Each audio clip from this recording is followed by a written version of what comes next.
غریبوں کی مدد کیا کرو، کیونکہ غریب ہو جانے میں زیادہ دیر نہیں لگتی۔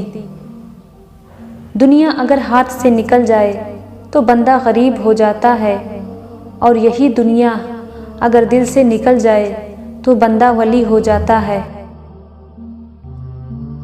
تمہاری اولاد وہ نہیں سیکھے گی جو تم کہتے ہو، بلکہ وہ کرے گی جو تم لوگ خود کرتے ہو۔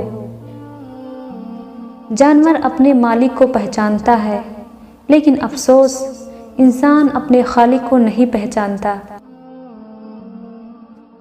اگر کوئی چیز تقدیر میں نہیں لکھی تو پھر بھی دعا کرنی چاہیے، کیونکہ تقدیر کے سامنے ہم بے بس ہیں، لیکن تقدیر لکھنے والا تو بے بس نہیں۔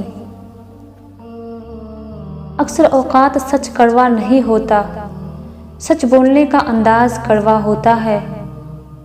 رسول اللہ صلی اللہ علیہ وسلم نے فرمایا، 3 چیزوں کے متعلق مت سوچو۔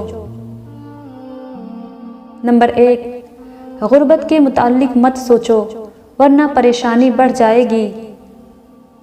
نمبر 2، دنیا میں لمبی بقا کے لیے نہ سوچو، ورنہ دل میں مال کی جمع آوری کی خواہش پیدا ہوگی۔ نمبر 3، جس ظالم نے تم پر ظلم کیا ہے اس ظلم کے متعلق مت سوچو، اسے تمہارا دل سخت ہوگا اور غصہ بڑھتا رہے گا۔